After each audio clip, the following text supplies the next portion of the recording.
को, अरे कहाँ तक कहें, एक बार श्रीनाथ जी की सेवा कर रहे थे गुसाई जी, तो विठलनाथ जी श्रृंगार कर रहे थे, इतने में ही गर्भगृह में एक बिल्ली आ गई, और बिल्ली को देखते ही श्रीनाथ जी जो घबरा गए, बोले अरे अरे याकू भगाओ, मुझको डर लग रहा, याकू भगाओ। गुसाई जी बोले जय जय, जगत नियंता जगदाधार त्रिलोकी नाथ, पूरी सृष्टि चराचर ब्रह्मांड को बनाने वाले आप, बड़े बड़े जीव आपने बनाए और छोटी सी बिल्ली से डर रहे हो आप। ठाकुर जी नाराज हो गए और अपनी ब्रह्म वेदी से उतर के जाने लगे। गुसाई जी ने चरण पकड़े, बोले प्रभु कहां जा रहे हैं, आपको क्या बुरा लग गया? बोले मोकू ये बुरा लग गए हो कि तुम मोकू लाला मानो अपनो, तुम मोकू बाल भाव में मेरी सेवा करो, और मेरी बाल भाव में सेवा कर रहे हो, लेकिन केवल बाहर से केवल दिखा रहे हो, बाल भाव स्वीकार नहीं करते हो। यदि बाल भाव से सेवा कर रहे हो तो मुझको छिपकली से भी डर लगे, मुझको बिल्ली से भी डर लगे, मुझको कुकर सूकर से भी डर लगे, मैं जब वह भाव को स्वीकार कर रहा हूं तो आप क्यों नहीं कर रहे हो? तब गुसाई जी ने कान पकड़े, बोले माफ कर दो भगवान, हमसे अपराध हो गया। और तुरंत बिल्ली भगाई वहां से। तब ठाकुर जी विराजमान हुए। तो हैं तो वो जगत नियंता, लेकिन ठाकुर जी लीला आपके भाव के अनुसार करते हैं, अपने भाव के अनुसार नहीं। आप जैसा वातावरण बना दोगे, आप जैसा भाव ठाकुर जी के सामने रख दोगे, वैसी लीला ठाकुर जी करवाए। दोपहर शाम बत्ती घुमाने वाले ठाकुर जी समझे तो ठाकुर जी उतने तक ही सीमित रहेंगे। हम तो बड़ी लीला ठाकुर जी के संग करते हैं। भोग ठाकुर जी को धराया, और भोग धरा करके थोड़ी देर को बाहर चले गए, और समय है 15-20 मिनट ठाकुर जी को भोग रहना चाहिए, लेकिन कभी कभी जानबूझ के, कभी तो चोरी पकड़ी जाएगी, कभी तो ऐसा होगा कि लाला यूं की जगह यूं बैठो होगो, कभी तो ऐसा होगा कि नेक होठ पे थोड़े बहुत तिनका दाल के या चावल के लगे दिखाई दे जाएंगे, कभी तो होगा। आपके भाव के अनुरूप ठाकुर जी ये अर्चावतार हैं। ये 25वां अवतार है ठाकुर जी का, अर्चावतार। हम आप सबके घर में जो विद्यमान है। और अर्चावतार का एक ही नियम है कि वो अपने अर्चक के अधीन होते हैं। और किन की तो क्या सुनाए, ये पीछे विराजमान है वेंकटेश भगवान, इनकी कथा सुनो। तिरुमला पर्वत पर श्री वेंकटेश भगवान विराजमान थे, लेकिन शैव और वैष्णवों में द्वंद्व हो गया कि ये शैव बोले ये कार्तिकेय भगवान है, और वैष्णव बोले कि नहीं ये हमारे नारायण भगवान है। कोई निर्णय नहीं कर पाया कि ठाकुर जी कौन है, कार्तिकेय हैं कि नारायण हैं।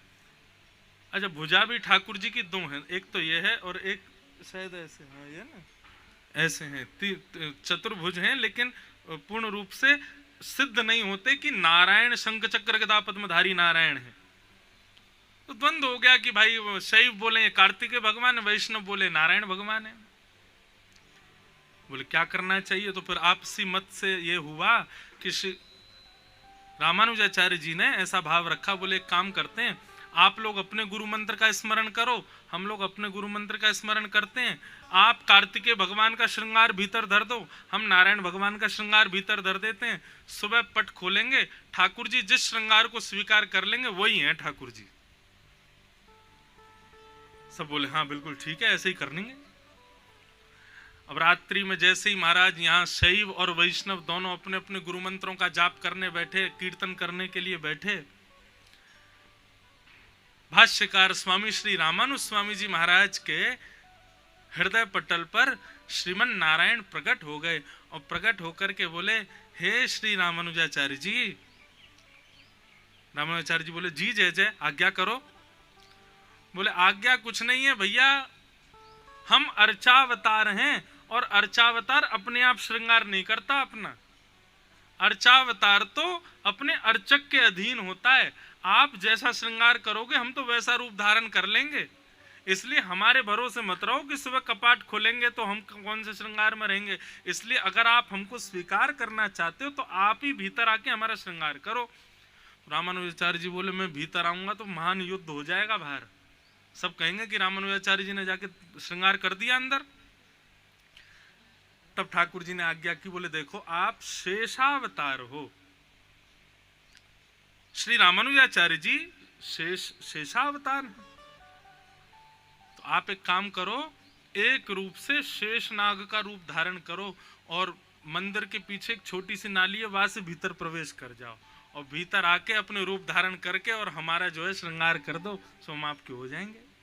रामानुजाचार्य जी ने वही किया, भीतर प्रवेश किया, भीतर जाकर के ठाकुर जी का श्रृंगार किया, शंख चक्र आदि सब विद्यमान किए और शेष के रूप में ही बाहर आकर के रामानुजाचार्य जी के रूप में बैठ गए। जैसे ही सवेरे कपाट खुले, तभी क्या देखते हैं, श्री तिरुपति बालाजी श्री वेंकटेश भगवान सामने खड़े हुए और श्री रामानुज परंपरा से फिर ठाकुर जी की सेवा प्रारंभ हुई। अब इस बात से आप क्या सीखेंगे? अर्चावतार जो है ठाकुर जी का कलयुग में, ये हम आप सब वैष्णवों के अधीन हैं। हम तो ठाकुर जी के अधीन हैं ही, लेकिन ठाकुर जी भी कहीं ना कहीं अपने वैष्णव, अहम भक्त पराधीन, श्रीमद् भागवत में भगवान कहते हैं मैं अपने भक्त के पराधीन हूं। और इस बात का जीवित प्रमाण कलयुग में हम सब के घर में बैठे ठाकुर जी, जो खवाए दो खा लेंगे, जैसो पिवाए दो पी लेंगे। हमारा बेटा नहीं खाएगा जो हम बना देंगे, हमारी बेटी एक बार को नाक मुंह मोड़ेगी, लेकिन ठाकुर जी जो खवा दोगे, जैसे श्रृंगार कर दोगे, जो पवा दोगे, सब स्वीकार करते हैं। तो कहने का अभिप्राय वो चैतन्य है। चैतन्य के अनेक अर्थ होते हैं। चैतन्य का एक अर्थ तो ये मैंने अभी किया कि वो जड़ नहीं है। चैतन्य का दूसरा अर्थ ये है कि हम सबके भीतर जो जीवित हमको रखने वाली जो तत्व विद्यमान है वो चैतन्य है। आप मेरे सामने हाथ जोड़ रहे हो, मुझे प्रणाम कर रहे हो, क्यों? आप महाराज जी हो, मैं महाराज जी नहीं हूं। मेरे भीतर बैठे हुए चैतन्य तत्व ठाकुर जी ने मुझको महाराज जी के रूप में आपको दिखा दिया है। यदि मैं महाराज जी होता, यदि मैं किसी का पुत्र होता, किसी का मित्र होता, किसी का प्रेमी होता, तो मेरे प्रियजन, मेरे मित्र जन, मुझको मानने वाले, वो कभी मुझको खुद से दूर नहीं करते। लेकिन एक समय आएगा, हमको भी जाना पड़ेगा और अपने घर के लोगों के कंधे पर चढ़ के ही जाना पड़ेगा। इसका मतलब यह है कि हम पूजनीय कब तक हैं, हम स्वीकार्य कब तक हैं, जब तक हमारे भीतर चैतन्य विद्यमान है। वो चैतन्य जिस दिन हमारा त्याग कर देता है, अपने ही ले जाते हैं और ले जाकर के शमशान में कर देते हैं क्रियाओं को। तो चैतन्य कौन? हम आप सबका जो अस्तित्व आज संसार में विद्यमान है, वो किस लिए है? क्योंकि हमारे भीतर चैतन्य तत्व विद्यमान है। वो चैतन्य ठाकुर जी का दूसरा रूप है। तो सत्य, चैतन्य और तीसरा आनंद।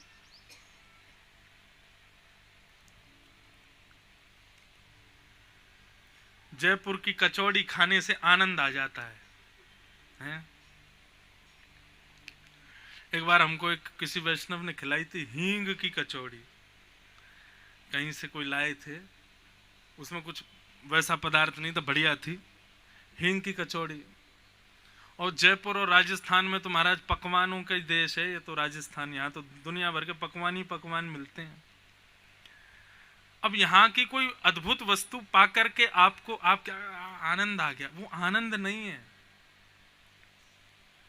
आनंद का सीधा अर्थ मैं अपनी मौलिक भाव में किया करता हूं, संसार की प्रत्येक वस्तु हमको सुख देती है, लेकिन उसी वस्तु का अतिभोग, अतिसेवन हमको उससे विमुख कर देता है। हमारा आनंद, हमारा जो सुख है, उसको कम करता चला जाता है। आपको कचौड़ी बढ़िया लगती है, कितनी खा लोगे? एक खा लोगे, दो खा लोगे, बहुत भूखे होगे 3 खा लोगे, बहुत ही ज्यादा भूखे होगे 4 खा लोगे। लेकिन 5वीं कचौड़ी आपके सामने आएगी तो क्या होगा? वमन की इच्छा होगी। क्यों? आपको तो बड़ी प्रिय है।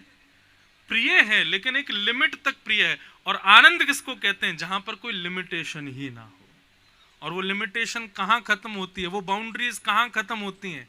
श्री गोविंद देव जी के दर्शन में।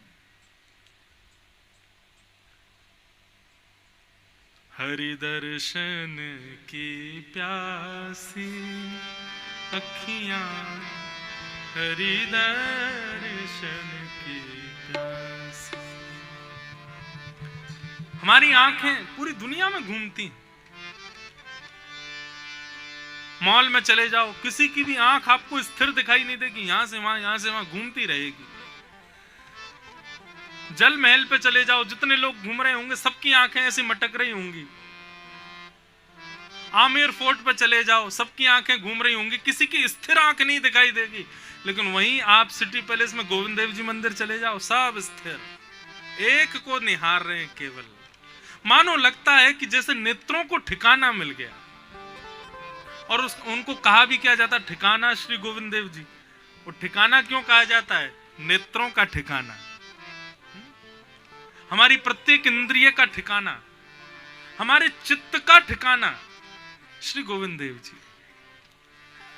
वहां पर व्यक्ति को कोई मतलब नहीं मेरे बगल में कौन खड़ा, सबका ठिकाना केवल और केवल वो त्रिभंग ललित श्याम सुंदर हैं। उनको देखने में कभी नैन उबते नहीं है, उसी को आनंद कहते हैं। आज तो पहला दिन है,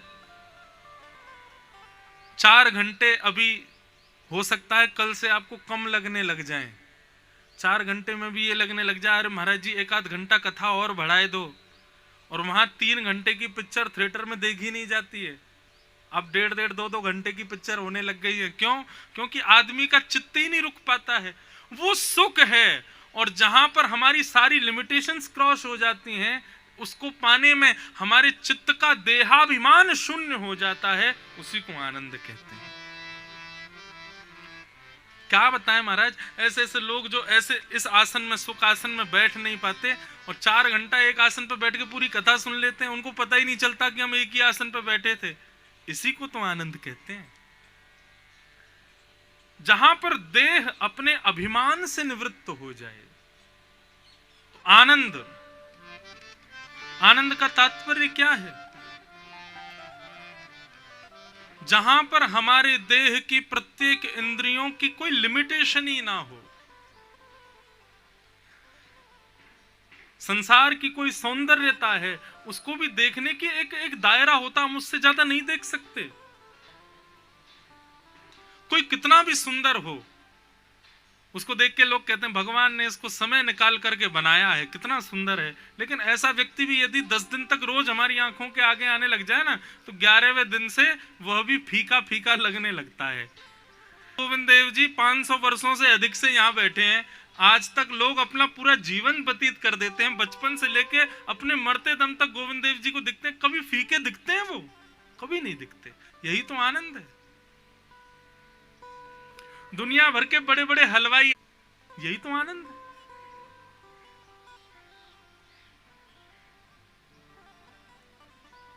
तो आनंद मेरे हिसाब से तो केवल और केवल ठाकुर जी के दर्शन, ठाकुर जी का श्रवण। वही बात है ना, श्री चतुर्भुज दास जी कहते हैं, दर्शन को नैना तपे, वचन सुनन को कान, मिलवे को हियरा तपे, हिय के जीवन प्राण, गोवर्धन वासी सांवरे, लाल तुम बिन रयो न जाए, गोवर्धन वासी सांवरे। ये है आनंद। हम संसार की हर वस्तु के बिना रह सकते हैं। पत्नी पति के बिना रह सकती है, माँ बच्चों के बिना रह सकती है, बच्चे माँ के बिना रह सकते हैं, व्यक्ति धन के बिना रह सकता है। हम हर वस्तु जिसको हम हृदय से लगा के रखते हैं ना, ये मेरी है, ये मेरी है, ये मेरी है, घर मेरा, गाड़ी मेरी, बच्चे मेरे, पैसा मेरा, इन सबके बिना भी रह सकते हो, लेकिन एक बार श्याम सुंदर के हो गए तो उनके बिना नहीं रह पाओ। फिर तो यही गाओगे, दर्श बिन दूखन लागे नैन। आंखों में दर्द हो रहा है, क्यों दर्द हो रहा है? गोविंद देव जी दिख नहीं रहे इसलिए दर्द हो रहा है। ऐसा दर्द कभी संसार की वस्तु को देखने में नहीं हो सकता। तो आनंद क्या है? केवल और केवल श्याम सुंदर से संबंधित जो भी है सब आनंद। इसलिए कहते हैं नंद घर आनंद भयो, कृष्ण भयो, कन्हैया भयो नहीं गाते, नंद घर आनंद भयो। वो आनंद ही ठाकुर जी के समीप है।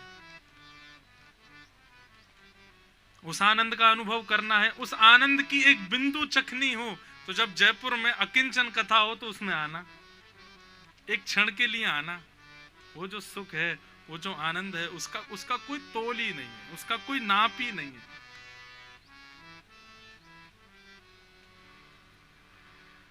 तो भगवान के 3 रूप हैं, सत्य, चैतन्य और आनंद।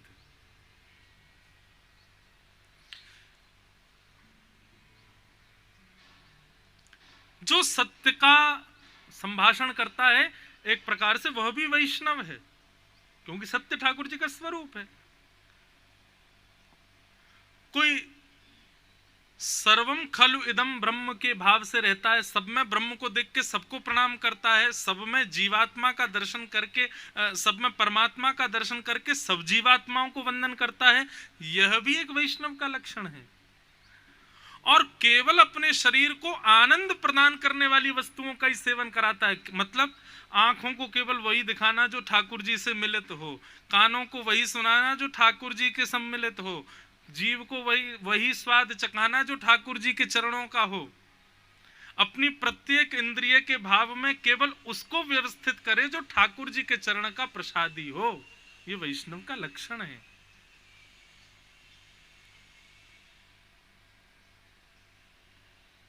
ये 3 रूप हैं ठाकुर जी के, इन तीनों रूपों को स्वीकार करो और इन तीनों रूपों में ही विद्यमान रहो। ये वैष्णव का लक्षण है। तापत्रय विनाशाय श्री कृष्णाय वयम नमः। ऐसे श्री कृष्ण को हम प्रणाम करते हैं जिनके 3 रूप हैं, 3 कर्म हैं और 3 गुण हैं। आगे श्री शुकाचार्य जी को वंदन किया और शुकाचार्य जी के रूप में हमारे बीच में महाराज जी बैठे हैं, उनको वंदन कर लेते हैं। यम प्रव्रजन्तम अनुपेत अपेत कृत्यम द्वैपायनो विरह कातराजुहाव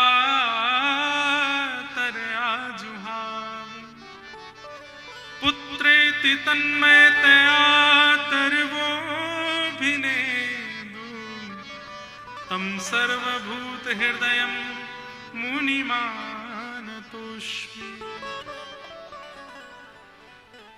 श्री सुखदेव भगवान की जय। श्री सुखदेव जी महाराज को वंदन किया और तत्पश्चात सौनक सूत संवाद यहां प्रारंभ हुआ। भैरवी, अब कथाक्रम में हम थोड़ा सा चलें, महात्मा को आगे तक ले चलें। सौनकादि ऋषि विराजमान हैं। कितने सौनकादि ऋषि हैं? 88,000। और ये 88,000 सौनकादि ऋषि हम आप सब लोगों के कल्याण के लिए यज्ञ कर रहे थे, लेकिन इनको पता चल गया था कि इस यज्ञ से कुछ होने वाला नहीं है। तब 88,000 सौनकादि ऋषियों ने सूत जी महाराज से प्रार्थना की कि हे नाथ, आप ही कोई मार्ग बताओ कि मानव कल्याण कैसे हो। एक बात कहें बंधुओं, हमारे शास्त्रों में जितनी भी क्रियाएं बताई गई हैं, चाहे वो वैदिक क्रिया हो, चाहे वो कर्मकांड की क्रिया हो, चाहे वो किसी भी प्रकार की आध्यात्मिक क्रियाएं हों, सबका परिपूर्ण या फिर ऐसा कहते हैं 56 भोग में तुलसी दल नहीं डाला तो भोग नहीं लगता ना, ऐसी सब हो जाए लेकिन आपने ज्ञान रूपी कथा का श्रवण नहीं किया तो ये समझो कि आपने सब ग्रहण किया लेकिन तुलसी दल छोड़ दिया। बिना तुलसी के भोग नहीं होता।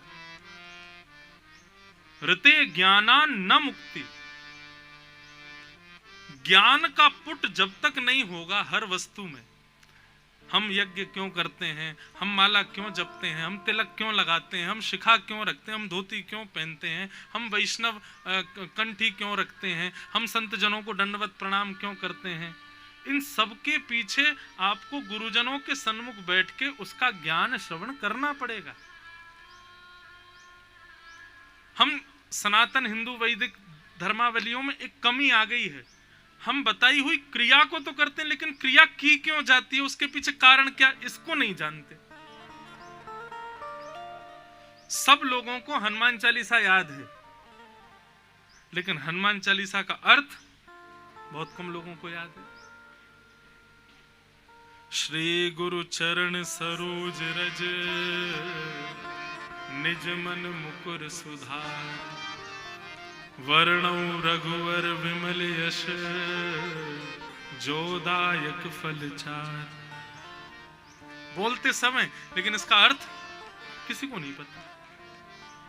क्या कह रहे हैं गोस्वामी तुलसीदास जी? श्री गुरु चरण सरोज रज, श्री गुरुदेव के चरण रज की कृपा से मैंने अपने मन को सुधारा है और इस मन को सुधार करके मैंने श्री रघुनाथ जी के विमल यश का वर्णन किया है।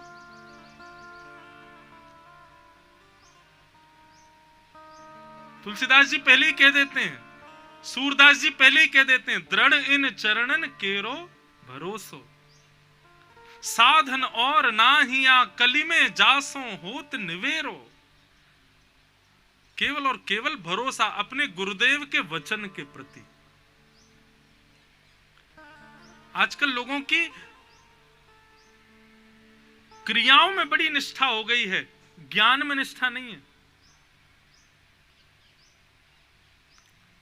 उनसे कह दो सीधा सीधा राम नाम जपो, सीधा सीधा कृष्ण नाम जपो, माधव का नाम जपो, तुम्हारा कल्याण होगा ना। लेकिन उनसे कह दो सुनो चौराहे पे जाके नींबू धरियाना और मिर्ची को ऐसे फेंक देना, यूं 4 बार उतार के यूं करियाना, वो मानने को स्वीकार करने को तैयार है। लेकिन सीधे सीधे कह दो कि भैया सुबह शाम नारायण नारायण जपो, ठाकुर जी का नाम स्मरण करो। अरे महाराज जी ज्यादा जानकार नहीं है, केवल नाम में ही बता दे रहे हैं। आजकल तो ये स्थिति हो गई है कि यदि आप कुछ बताना नहीं जानते तो फिर आप ज्ञानी हो ही नहीं हो। अलमारी में ऐसे ऐसे करके, ऐसे कपड़े में लपेट करके, यूं यूं करके ऐसे धर देना तिजोरी में, तुम्हारे पास बहुत धन आएगा। उसको करने को सब स्वीकार, सब मतलब आजकल ये हो गया है कि कोई टोना बता दो तो आप ज्ञानी हो, लेकिन आप सीधी सरल कथा बताओ, राम नाम कृष्ण नाम भगवत नाम को ही सर्वोपरि बताओ तो आप साधारण हो। फिर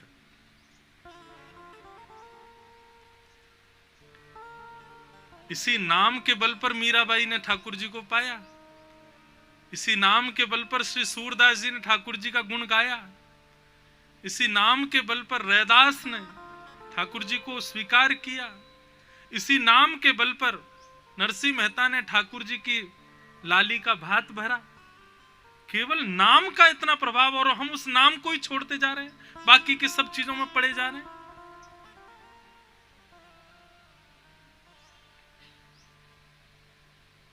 नास रोग हरे सब पीरा जपत निरंतर। बस जप करो, इतना ही तो कहा है, लेकिन वो करने को तैयार नहीं है हम। हमारा हिंदू वैदिक सनातन धर्म जैसा सरल धर्म दुनिया में है ही नहीं। यहां पर केवल नाम को प्रधानता दी जाती है, केवल भगवत नाम को श्रेष्ठ कहा जाता है, और आप कुछ भी मत करो, कोई आपत्ति नहीं है।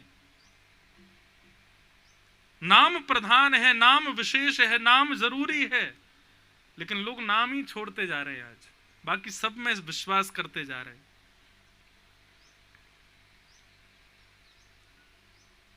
ऋते ज्ञानान न मुक्ति, ज्ञान का आश्रय लो। शौनकादि ऋषियों ने सूत जी से प्रार्थना की, मानव कल्याण का उद्देश्य, मानव कल्याण कैसे हो हमें बताइए। तब सूत जी महाराज प्रत्युत्तर देते हुए कहते हैं, काल व्याल मुखग्रास त्रास निर्णास हेतवे श्रीमद्भागवतम शास्त्रम कलौ कीरेण भाषितम्। हे ऋषियों, काल रूपी व्याल यानी कि सर्प के मुख में हम आप सब लोग ग्रास के रूप में बैठे हैं। बस जिस दिन काल रूपी व्याल ने अपना मुख बंद किया उसी दिन हमारी मृत्यु है। आज हम जीवित हैं, कल रह पाएंगे इसकी कोई गारंटी हमारे पास नहीं है, एक क्षण का भी पता नहीं है। लेकिन ऐसे इस कलिकाल में जहां पर हमारे अगले मिनट का भी हमको नहीं पता कि हम जीवित रहेंगे कि नहीं, ऐसे घनघोर कलिकाल में केवल और केवल श्रीमद् भागवतम शास्त्रम कलौ कीरेण भाषितम, मृत्यु के इस भय से दूर करने वाली केवल और केवल भागवत है। अब एक बात कह दें हम आपको, बहुत ध्यान से सुनिएगा। हमने कथा सुनी, इसके बदले में हमने क्या पाया? कोई पूछे आपसे कि आपने क्या प्राप्त किया, क्या बताओगे? महाराज जी ने पहले दिन यह सुनाया था, दूसरे दिन यह सुनाया था, ना, इन सब से कोई काम नहीं बनने वाला। वास्तव में कथा सुन के हमने पाया क्या? बात ध्यान से सुनिएगा। कथा सुनने के बाद मृत्यु नहीं रह जाती है। कथा श्रवण के बाद मृत्यु के रूप में दिखाई नहीं देती, मृत्यु गौने के रूप में दिखाई देती है। गौना समझते हैं? विवाह के बाद में प्राचीन काल में पहले बालकों का विवाह हो जाता था और विवाह के बाद जो कन्या होती थी वो अपने घर ही रहती थी, और अपने घर रहती थी तो एक आयु हो जाने पर या एक समय निकाला जाता था ब्राह्मणों के द्वारा, उस समय पर उस कन्या को दोबारा लेने के लिए दूल्हा आता था और उसको पालकी में बैठा के ले जाता, उसको गौना कहते थे। ठीक उसी प्रकार आपने सप्ताह कथा सुनी, 7 दिन की कथा सुनी, इसका मतलब ये हो गया कि आपके 7 फेरे हो गए ठाकुर जी के साथ में। फेरे होने के बाद में आपको ठाकुर जी आपके मायके में ही छोड़ गए, बोले कि अब आप लोग यहीं बैठे रहो और अपने पति का ही चिंतन करते रहो, उन्हीं का गुणगान गाते रहो, उन्हीं को याद करते रहो। फिर क्या होगा? बोले गौने का समय आएगा। और गौने का समय कब आएगा? बोले 4 लोग पालकी उठाएंगे, हमारे प्रियतम आएंगे सज धज करके, हमारा हाथ पकड़ करके संग लेके जाएंगे, वही गौना है। कथा सुनने के बाद में मृत्यु ना रह करके हमारा गौना हो जाए तो समझना हमने कथा सुनी है।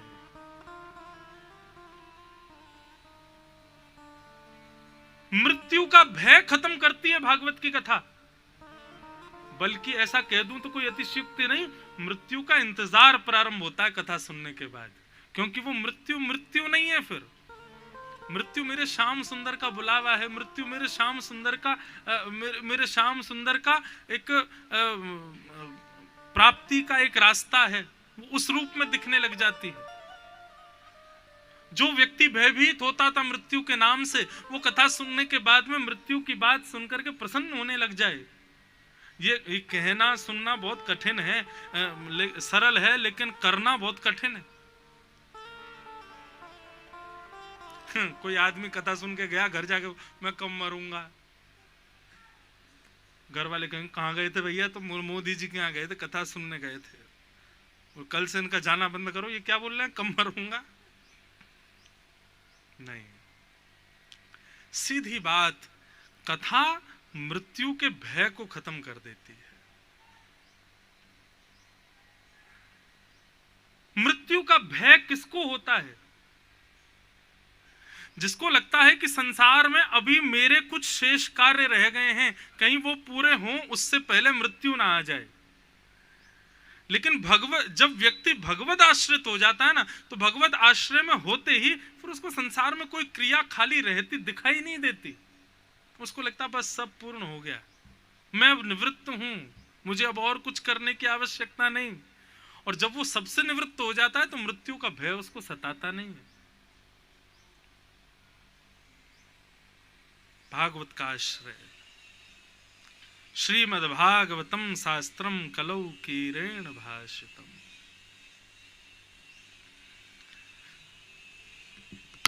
सूत जी महाराज कहते हैं भागवत का आश्रय लो। सौनकादि ऋषि कहते हैं भागवत में इतनी ताकत है। बोले अरे तुम भागवत की ताकत की बात कर रहे हो? क्व सुधा क्व कथा लोके क्व कांच क्व मणिर्महान ब्रह्म रातो विचार्यवम तदा देवांजहास। सुखदेव जी जब परीक्षित जी को कथा सुना रहे थे तो देवता अमृत कलश लेके प्रकट हो गए और आकर के कहने लगे महाराज इस परीक्षित को अमृत पिला दीजिए और इसको जो कथा आप सुना रहे हो वो कथा हमको सुना दीजिए। तो फिर सुखदेव जी ने स्पष्ट कह दिया, बोले भैया कहाँ कांच और कहाँ मणि, मणि और कांच की तुलना थोड़ी होती है। आप मणि रूपी कथा सुनना चाहते हो और उसके बदले अमृत रूपी ये कांच हमको दे रहे हो। अरे मणि लेना है तो मणि के समान कुछ दे के दिखाओ, तभी मणि प्राप्त होगी। अमृत के कलश, अमृत को आप लोग साधारण मत लीजिएगा। ऐसा होता है कि जब हम बहुत कथा सुनने लगते हैं, बहुत संत जनों के पास आते हैं, तो फिर अमृत की वैल्यू हमारे नजरों में कम हो जाती है। वैष्णवों को अमृत चाहिए नहीं, वो बात एक अलग है, लेकिन अमृत साधारण नहीं है। विचार करो, जिस अमृत को प्रकट करने के लिए भगवान स्वयं कच्छप बन गए, जिस अमृत को प्रकट करने के लिए देवता दैत्यों की मैत्री करवा के भगवान ने समुद्र मंथन करवाया, जिस अमृत के प्रकट के लिए लक्ष्मी प्रकट हुई, कितने रत्न प्रकट हुए, तब जाकर के वो अमृत प्रकट हुआ, वो साधारण नहीं है। लेकिन उस अमृत के कलश को श्री शुकाचार्य जी कहते हैं क्व कांच क्व मणिर्महान। तुम ये अमृत कलश के बदले कथा सुनना चाहते हो, लेके जाओ इसको। इसके बदले, इसके बिना आते तो मैं तुमको कथा सुना देता, लेकिन इसको लेके आए हो इसलिए मैं कथा तुमको नहीं सुनाऊंगा। मतलब आप लोग जिनके सन्निधि में बैठे हो भागवत जी, इनकी महिमा के आगे अमृत कांच के समान है। वो अमृत जिसके लिए भगवान कच्छप बने, जिसके लिए देवासुर संग्राम हुआ, जिसके लिए इतनी सब मारा मारी हुई, वो अमृत भागवत के सामने कांच के समान। भागवत को साधारण मत समझिए। यदि मानव का कल्याण करना चाहते हो तो भागवत के आश्रय में जाओ और भागवत के आश्रय में सबको लाओ। सौनकादि ऋषियों ने पूछा कि ये भागवत की कथा सबसे पहले किसने किसको सुनाई, हमको ये बताइए। बोले सबसे पहले भागवत की कथा सनक सनंदन सनातन सनत कुमारों ने नारद जी को सुनाई और भक्ति ज्ञान वैराग्य यजमान बना करके सुनाई। सौनकादि ऋषियों ने प्रश्न किया, नारद जी को तो श्राप है, वो एक जगह बैठ ही नहीं सकते, उन्होंने कथा कैसे सुनी? तब यहां पर फिर आगे का क्रम सुनाया गया कि नारद जी महाराज एक बार बद्रीनाथ गए, पूरे विश्व में भ्रमण करते करते वृंदावन पहुंचे। वृंदावन में उन्होंने भक्ति महारानी को देखा, भक्ति महारानी की गोद में दो वृद्ध लेटे हुए हैं, ये दर्शन किया। भक्ति महारानी से पूछा तुम दुखी क्यों हो? तब भक्ति ने बताया मैं भक्ति हूं, मैं दुखी इसलिए हूं क्योंकि मेरे पुत्र दुखी हैं। भक्ति के पुत्र कौन? ज्ञान और वैराग्य। आज स्थिति ऐसी है कि सबको भक्ति तो चाहिए, लेकिन भक्ति के पुत्र ज्ञान और वैराग्य ये किसी को नहीं चाहिए।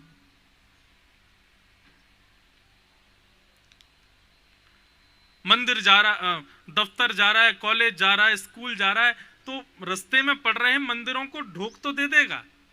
भक्ति तो है, लेकिन ज्ञान की शून्यता है, वैराग्य की शून्यता है लोगों के अंदर।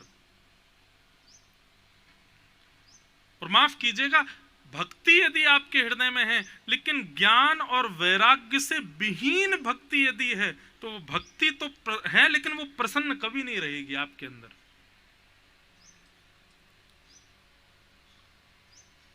विवेकी नहीं था। आदमी ज्ञानी ना हो चलेगा, लेकिन विवेकी होना चाहिए।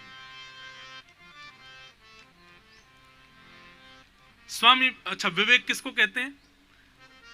स्वामी विवेकानंद अमेरिका गए, वहां जाकर के लेक्चर दिया। 5 मिनट का समय था, आधा घंटा तक बोलते रहे, जज बेल ही नहीं बजा पाए। 5 मिनट में बेल बजाते थे कि भाई समय पूरा हो गया, पूर्ण करो। लेकिन स्वामी विवेकानंद ने ऐसा लेक्चर दिया कि आधा घंटा हो गया, जज भूल गए कि हमको बेल बजानी है। ऐसा तो उनका ज्ञान और विवेक कैसा। उनके लेक्चर को सुन के एक सुंदरी आ गई और आकर के बोली, मुझे आपसे ब्याह करना है। स्वामी विवेकानंद बोले, क्यों करना है? बोले, ताकि मैं आप जैसे बुद्धिमान बालक को जन्म दे सकूं, आप जैसे बुद्धिमान व्यक्ति की पत्नी, और आप ज्ञानी नाम अग्रगण्यम। क्यों? हनुमान जी केवल ज्ञानी नहीं हैं, विवेकी हैं।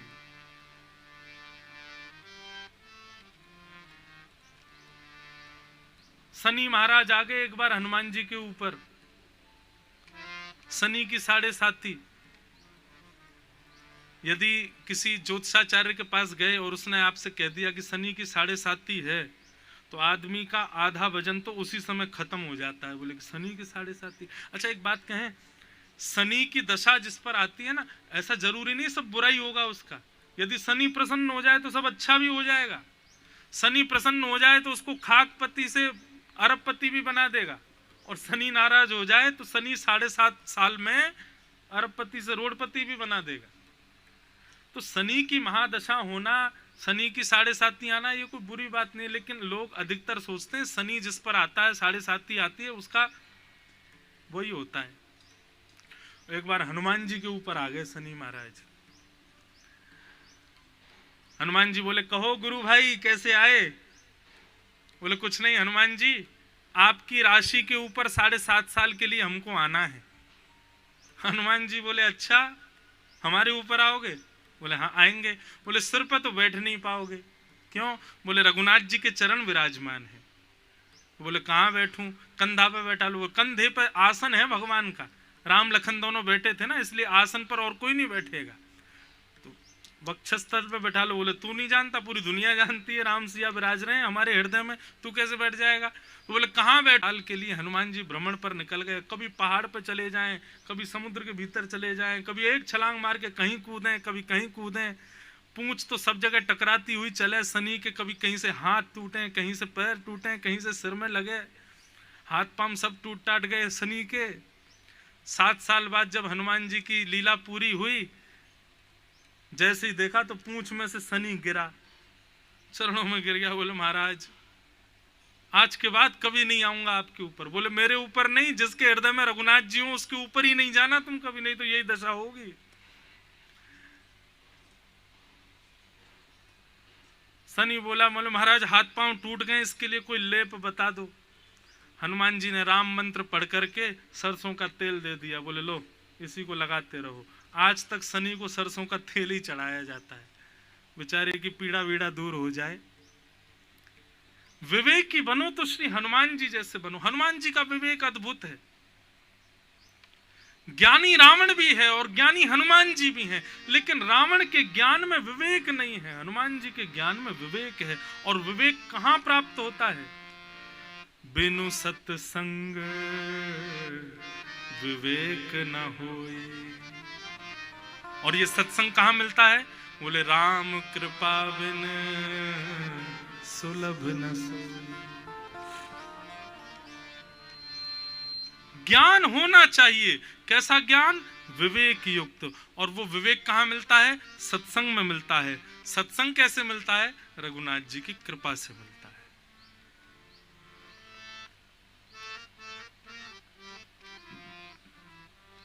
ज्ञानी होना विवेक की बात, ज्ञानी होना बड़ी बात नहीं है। जगन्नाथ भगवान के एक परम भक्त हुए, उनका नाम था श्री माधव दास। क्या नाम था? माधव दास। माधव दास जी का चरित्र बहुत सुंदर है। श्री जगन्नाथ जी के भक्त। एक बार काशी का एक बहुत बड़ा विद्वान, वो जगह जगह जाते और विद्वानों से जाकर के कहते, मुझसे शास्त्रार्थ करो। शास्त्रार्थ में विद्वान जब हार जाते तो कागज कलम देते और बोलते, इस पर लिखो कि हम इनसे हारे हैं और आइंदा ये कभी भी हमारे गांव में आएंगे, हमारे शहर में आएंगे, इनकी भोजन की, इनकी रहने की सब व्यवस्था हम करेंगे। हारने वाले विद्वान से लिखवा लेते थे और वापस काशी जाते और विद्वत परिषद में जाके दिखा देते, देखो मैंने फलाने स्थान के विद्वान को भी हरा दिया, मैंने वहां के विद्वान को भी हरा दिया। तभी काशी में एक आए, उन्होंने कहा तुम जगन्नाथपुरी गए हो? बोले नहीं, अभी तक वहां नहीं गए। बोले वहां पे एक माधवदास नाम का एक भगवान का भक्त है, बड़ा विद्वान है, उसको हरा के दिखाओ तो माने। काशी का विद्वान पहुंच गया जगन्नाथपुरी। विद्वान का परिचय क्या है? विद्वान का परिचय विद्वत्ता है, लेकिन विवेकी का परिचय क्या है पता है? वो अपनी विद्वत्ता को छुपाएगा। एक बात कहूं, अपनी योग्यताओं को छुपाना ये मानव का एक सगुण है। जो बात बात पे अपनी योग्यताएं प्रकट करते रहते हैं ना, हम तो बहुत अच्छा गाते हैं, हम तो बहुत अच्छा बोलते हैं, हमारे पास तो ऐसी गाड़ी, हमारे पास तो ऐसा घर, हमारी फैक्ट्री इतनी बड़ी, हमारा बेटा ऐसा, हमारी बेटी ऐसी। ऐसा नहीं करना चाहिए। अपनी योग्यताओं को, अपनी श्रेष्ठताओं को, अपनी उपलब्धियों को छुपाना ये मानव का एक बहुत बड़ा सद्गुण है। पूज्य पिताजी महाराज के सदगुरुदेव भगवान, हमारे पूज्य पिताजी के गुरुदेव मलुकपीठ वाले महाराज जी, उनको सेवा कुंज वाले गुरु जी कहते हैं। भागवत का अध्ययन महाराज जी ने गुरु जी से ही किया। इतने अकिंचन थे महाराज जी वे कि वे कहीं सभा में मुख्य अतिथि के रूप में बुलाए जाते थे तो बिना कलब की धोती और बिना कलब का कुर्ता पहन के जाते थे। सरवट रहती थी उस पे, और वो खड़ाऊ आदि भी नहीं पहनते थे, हवाई चप्पल पहनते थे। वो हवाई चप्पल भी घिसी हुई नीचे से। और जब चलते थे ना तो बिल्कुल ऐसे कि जैसे सामने से कोई आ भी जाता था ना, तो कितना साधारण भी व्यक्ति हो उसके लिए भी ऐसे खड़े हो जाते थे जैसे कोई बहुत बड़ा महानुभाव सामने से आ रहा है।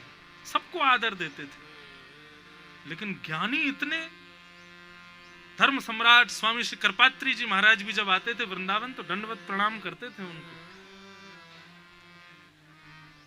मलुकपीठ वाले महाराज जी सुनाते हैं कि एक बार वृंदावन में सुदामा कुटीर में एक कार्यक्रम था, उसका अध्यक्ष गुरुजी को बनाया गया। गुरुजी आने में 5 मिनट लेट हो गए तो ऊपर मंच से अनाउंसमेंट हो गया था कि रामानुज गुरुजी आएंगे, तो जैसे ही आ जाएं उनको आगे भेज देना, वो अध्यक्ष हैं। रामानुज गुरुजी आने में थोड़े से विलंब में आ गए और बेचारे इतने दीनहीन अकिंचन से थे तो लोग बागों ने उनको पीछे ही बैठा दिया, तो चप्पलों में ही बैठ गए बेचारे। तब जाके ऊपर से दृष्टि पड़ी, बोले अरे अध्यक्ष तो वहां बैठे चप्पलों में। तब जाके उनको उठा के लाए तो बड़े दीनहीन से हाथ जोड़ते हुए आते, बोले कि अरे हम इसके अधिकारी नहीं हैं, आप हमको अध्यक्ष मत बनाया करो, हमको सहज ही रहने दिया करो। ये विवेकी विद्वान का लक्षण है कि वो अपनी विद्वत्ता सबके सामने दिखाएगा नहीं। कई बार ऐसा होता है, कान पकड़ के क्षमा मांग के कहूं बात, कई बार कथा में आते हैं कई विद्वान लोग, जैसे मंच में माइक मिलेगा उनको, ठीक है आप गुरु परंपरा के मंत्र कहो, अपनी आचार्य परंपरा के मंत्रों को कहो। कई लोग वो इंग्लिश में बोलने लग जाते हैं। क्यों बोल रहे हो इंग्लिश में? किसी को समझ तो आ नहीं रहा है। यहाँ पे बेचारे सामान्य श्रोताजन बैठे हैं, हिंदी में साधारण बोलो, लेकिन उनको दिखाना कि हमको अंग्रेजी आती है। कई जगह होते हैं धारा प्रवाह संस्कृत बोल रहे हैं, दय दनादन संस्कृत। अरे ठीक है आप विद्वान हैं, लेकिन सबके सामने क्यों? ताकि सबको पता चले हमको आती है। ये विद्वान का लक्षण हो सकता है, लेकिन विवेकी विद्वान का लक्षण है कि वो अपनी योग्यताओं को छुपाएगा।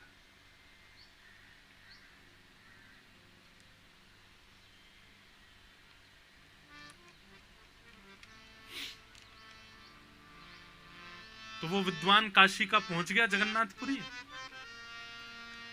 और जगन्नाथपुरी जाकर के पूछा माधवदास कहाँ रहते हैं? बोले सामने कुटिया माधवदास की है। अंदर कुटिया में गए, माधवदास जी बेचारे बैठे थे। इतने में ही वो विद्वान जैसे ही आए, माधवदास जी ने देखते ही साष्टांग प्रणाम किया। बोले तुम ही माधवदास हो? बोले जी। समय नहीं है हमारे पास, जल्दी आसन लगाओ, 2 आसन लगा के बैठो, हमसे शास्त्रार्थ करो। माधवदास जी बोले प्रभु वैष्णव का एक और लक्षण, अच्छा एक बात कहें, कल से कागज पेन और लेके बैठो, कुछ भी अच्छा लगे तुरंत लिख लो। वैष्णव का एक और लक्षण कि वैष्णव सदैव विवाद से बचता है। जो विवाद हो रहा हो कहीं पर, वहां जबरदस्ती टांग अड़ा के पहुंचे, बीच में कूदे, वो वैष्णव नहीं हो सकता। वैष्णव विवाद को शांत करेगा, और यदि शांत नहीं हो रहा तो आंख बंद करके, कान बंद करके वहां से चला जाएगा, विवाद में रुकेगा नहीं। और कोई उसी के साथ भी विवाद करेगा तो वो हार मान लेगा पहले ही, मैं हारा तुम जीते। ये वैष्णव का लक्षण है। तो जैसे ही उस विद्वान ने कहा कि अरे माधवदास चलो हमसे शास्त्रार्थ करो, माधवदास जी बोले क्या करना पड़ेगा?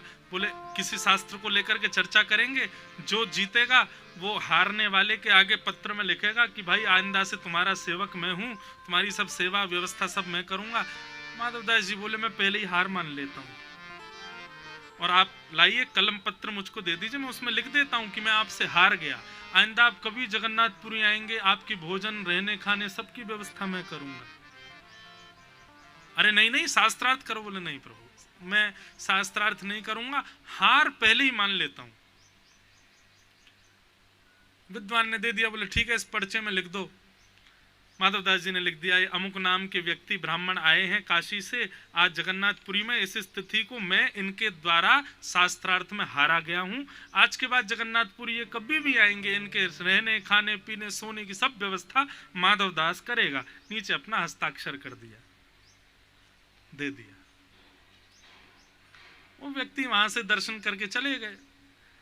काशी पहुंचे, काशी में जाकर के उस व्यक्ति को पढ़ा, बोले तुम कह रहे थे ना, बोले माधवदास को हरा के दिखाओ तुम माने, लो पढ़ लो पत्र, हमने हरा दिया उसको। बोले ऐसा हो नहीं सकता, माधवदास नहीं हार सकते तुमसे। बोले नहीं हार गए, देख लो उन्होंने खुद ने लिखा है। पत्र खोल करके देखा, बोले अमुक नाम के व्यक्ति जो काशी से जगन्नाथपुरी इस स्थिति को आए थे, आज ये शास्त्रार्थ में मुझसे यानी कि माधवदास से हार गए हैं, और आइंदा ये कभी भी जगन्नाथपुरी आएंगे तो आके मुझे दंडवत प्रणाम किया करेंगे, और आकर के मेरे लिए राशन पानी सब लेके आया किया करेंगे। मैं कभी भी काशी आऊंगा तो मेरी सारी व्यवस्था यही ब्राह्मण देवता किया करेंगे। और नीचे हस्ताक्षर माधवदास। बोले इस पे तो लिखा है कि तुम हार गए हो। बोले ये कैसे हो सकता है? मेरे सामने माधवदास ने अपनी हार स्वीकार की, मेरे सामने पत्र लिखा, ये बदल कैसे गया? सब हंसी मनाने लगे, सारे काशी के विद्वान उनकी हंसी मजाक करने लगे। रात भर भी नहीं रुके, तुरंत भागे जगन्नाथपुरी और माधवदास को पकड़ दिया। बोले क्यों रे, मुझसे झूठ बोलता है और पत्र में उल्टा लिखता है? बोले क्या लिखा? बोले देख इसमें लिखा है कि मैं तेरे से हार गया। बोले ये मैंने नहीं लिखा है, मैंने तो तुम्हारे सामने लिखा था कि मैं हार गया, लेकिन ये बदल कैसे गया मुझे नहीं पता। बोले नहीं सब तेरी चाल है, तुझको कोई टोना टोटका आता है, तूने लिखा कुछ था और चुटकी बजा दी होगी, कुछ किया होगा, तंत्र मंत्र उसी से बदल गया। अब की बार दूसरा होगा। बोले क्या? शास्त्रार्थ होगा, और जब तुम मुझसे हारोगे तो तुम्हारे मुंह पे काली पोत करके पादुकाओं की चप्पलों की वो माला बना करके तुम्हारे गले में पहना के गधे पे बैठा के पूरी जगन्नाथपुरी में तुमको घुमाया जाएगा, और तुम चिल्ला चिल्ला के बोलोगे इन काशी के विद्वान से मैं हारा हूं। माधवदास जी बोले शास्त्रार्थ मत करिए, आप गधा ले आओ और चप्पलों की माला भी ले आओ, पहना दो, गधे पे मुझे बैठा दो, मैं सबसे कह दूंगा कि मैं हार गया। बोले गधा और वो सब ले आऊं? बोले आप लेके आओ, तब तक मैं दर्शन करके आ रहा हूं। अब माधवदास जी तो यहाँ घुसे दर्शन करने के लिए, और वो विद्वान जो है गधा आदि सब लेके वहां बाहर खड़ा था। अंदर से इतने में ही माधवदास जी बाहर आ गए। माधवदास जी नहीं, वो जगन्नाथ भगवान आए थे रूप बदल के माधवदास जी का। जैसे ही माधवदास जी आए तो ब्राह्मण बोले आओ चप्पल पहनो, कालीत लगाओ, बैठो गधे पे। बोले नहीं ये सब बाद में, पहले शास्त्रार्थ करो। बोले तुमने तो मना किया था कि बिना शास्त्रार्थ के बैठ जाऊंगा। बोले अब मेरा मन बदल गया, पहले देखूं तो सही तुम वास्तव में विद्वान हो कि नहीं, बैठो मेरे सामने। विद्वान को बैठाया। अब भगवान से कौन जीते? पहनो चप्पल। और अंत में क्या करे, बेचारे ने चप्पल की माला पहनी, मुंह पे काली पोत ली, गधे पे बैठ गया, और पूरे जगन्नाथपुरी में कहे मैं माधवदास से हार गया। अब ऐसा तो वो कर ही रहा था, सब जगह घूम घूम के बोल रहा था। इतने में ठाकुर जी तो वहां से अंतर ध्यान हो गए, असली माधवदास जी बाहर आए। बाहर आके बोले भैया वो कहाँ है, पहना दो चप्पल की माला, कहाँ है, गधा बैठ जाए हम घूम लें। बोले अरे क्या कर रहे हो? बोले वो देखो वो घूम रहा, अपने आप ही काली पोत करके चप्पल की माला पहन के सब जगह कह रहा है मैं माधवदास से हार गया। माधवदास जी बोले ये क्या किया तुमने? बोले मैंने क्या किया, तुमने हराया मुझको शास्त्रार्थ में। बोले मैंने कब हराया? पीछे मुड़ करके माधवदास जी ने देखा तो श्री जगन्नाथ भगवान खड़े थे। और श्री जगन्नाथ जी कहते हैं जो अपनी योग्यताओं को छुपाता है वो वैष्णव भी हो तो उसकी योग्यताओं को मैं स्वीकार करता हूं, उसकी सदैव रक्षा का दायित्व मेरा है।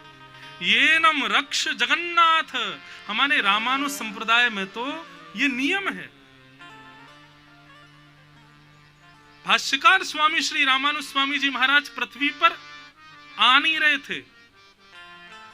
भगवान नारायण बोले कि पृथ्वी पर जाओ मानवों का कल्याण करो। रामानुजाचार्य जी बोले मैं नहीं जाऊंगा। बोले क्यों नहीं जाओगे? बोले क्योंकि यदि मैंने किसी को वैष्णव बनाया तो आप उसमें भेद करोगे, ये अच्छा है ये बुरा है ऐसा करोगे। भगवान बोले कि नहीं हम किसी में भेद नहीं करेंगे। तो फिर रामानुजाचार्य जी ने कहा वचन दीजिए मैं जिसको भी श्री वैष्णव दीक्षा दूंगा वो चाहे अच्छा हो बुरा हो पतित हो अपतित हो आप उस पर कल्याण करोगे, उसकी रक्षा का दायित्व आपका है। भगवान ने तुरंत कह दिया ये नम रक्ष जगन्नाथ है, तुम जिसको शरणागत कर दोगे उसकी रक्षा का दायित्व मेरा है।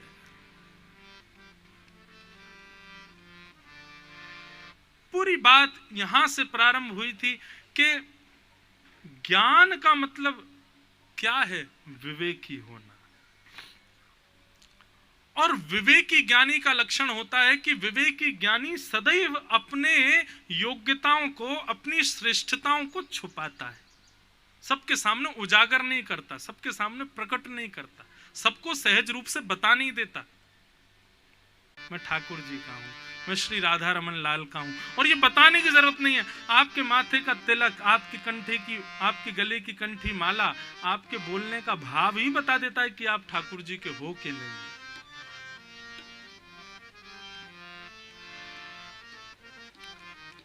भक्ति को यदि प्रसन्न रखना है तो पहले ज्ञान को भीतर लाओ।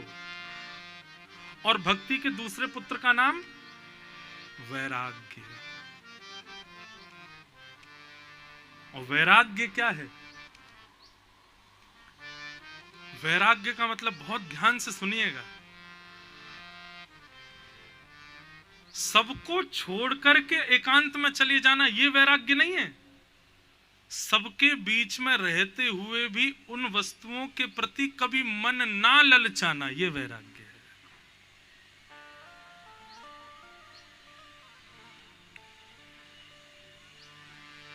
बात की गंभीरता को समझिएगा, ध्यान से सुनिएगा। पत्नी छोड़ दी, बच्चे छोड़ दिए, घर परिवार छोड़ दिया, सब छोड़ छाड़ के चले गए। ठीक है, भगवान की बड़ी कृपा है कि आपने सबका त्याग किया। लेकिन भगवान की अति कृपा कब है कि आप सबके बीच में रहते हुए भी उनके प्रति आसक्त नहीं हो। ये वैराग्य। हम ब्रह्मचारी हैं, मैं नहीं, अभी तो हूं ही, अभी तो ब्याह नहीं हुआ तो अभी तो ब्रह्मचारी हैं। लेकिन कोई व्यक्ति कहे हम ब्रह्मचारी हैं, कई बार ऐसा होता है व्यक्ति ने कोशिश तो बहुत की थी ब्याह करने की, लेकिन किसी ने अपनी बेटी दी नहीं, किसी ने उनको पसंद करके अपनी बेटी का ब्याह कराया ही नहीं। कोशिश करते करते उम्र हो गई 50 तो फिर अपने आप ही बोलते हैं अब यार ब्याह तो हुआ नहीं, एक काम करो थोड़ी नेक हमारी गरिमा बढ़ जाएगी, नाम क्या के ब्रह्मचारी है और लिख दो, बाल ब्रह्मचारी, बचपन से ब्रह्मचारी हैं। उनके मध्य में रह करके भी स्वयं को वशीकृत करते हुए कहे कि मैं ब्रह्मचारी हूं। रखते हैं कई लोग सोमवार का व्रत करते हैं, कई लोग मंगलवार का व्रत करते हैं, लेकिन जिस दिन उनका व्रत होता है उस दिन जिनका व्रत नहीं होता उनकी शामत आ जाती है। क्यों? हमारे सामने रोटी मत खाना, हमारे सामने जो है घर की थाली लगा के मत लाना, आलू की सब्जी मंगोड़े की सब्जी हमारे सामने मत खाना। क्यों? तुम खाओगे तो हमारा मन आ जाएगा। तो काय बात का व्रत है आपका? व्रत का मतलब तो सामने बहु व्यंजन हो जाए तब भी तुम्हारी जीभ में पानी नहीं आवे, वो व्रत है। इसी को वैराग्य कहते हैं। इतनी बड़ी बात घुमा के कही, सीधे रूप में कह दूं तो वैराग्य का मतलब त्याग। किसका त्याग? हरि विमुखों का त्याग। सूरदास जी कहते हैं, तजोरे मन हरि विमुखन को संग, तजोरे मन हरि विमुखन को संग। हमको ठाकुर जी की दया से मेरे को पद गाने में बहुत रुचि आती। और महाराज जी, मैं आपने जो साहित्य दिया ना, मैं उसके भी कई पद गाता हूँ। सरस माधुरी जी के भी खूब पद, कभी कभी भागवत जी की सेवा में लेता हूँ। और एक पद तो मुझे बड़ा प्रिय है, भजन बिन नरमर गट के, भजन बिन नरमर गट के। अभी इतना बड़ा भेद मेरा सरस कुंज से टूटा। लोग पूछते, महाराज जी भूत होते हैं? मैंने हाँ होते तो हैं, लेकिन लोग ये पूछते थे ऐसा कौन सा काम होता है जिसको करने से आदमी भूत बन जाता है? तो इसका उत्तर नहीं दे पाता था मैं। लेकिन जब से ये पद सुना मैंने, जब से सरस माधुरी जी का ये पद पढ़ा, तब से ये उत्तर मिल गया कि भूत व्यक्ति कब बनता है? जो व्यक्ति जीवन में कभी भजन नहीं करता, हरि का स्मरण नहीं करता, मरने के बाद वही भूत बन जाता है। और एक बात और कहूं, जो व्यक्ति भजन नहीं करता वो मरने के बाद भूत बनता है, ऐसी बात नहीं है। वो जीते जी भी भूत के ही समान है। तो पद में बहुत रुचि है। सूरदास जी महाराज इस पद को गाते हैं, यदि त्याग करना है, आप पत्नी बच्चे खानदान, अरे भाई सबके संग रहो, किसी को मत छोड़ो, खूब घर में रहो, खूब पत्नियों के साथ रहो, खूब अपने बच्चों के साथ रहो, खूब आनंद करो। लेकिन वैराग्य करना है, त्याग करना है, तो जो हरि से विमुख करता हो या जो हरि से विमुख हो उसका त्याग करो। तजोरे मन हरि विमुखन को संग, तजोरे मन हरि विमुखन को संग, तजोरे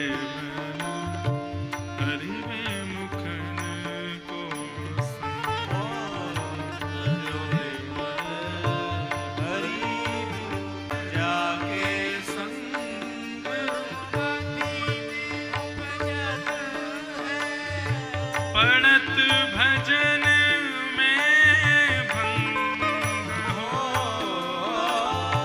पढ़त भजन में भंग, हाँ पढ़त भजन में भंग हो, पढ़त भजन में भंग, तजोरे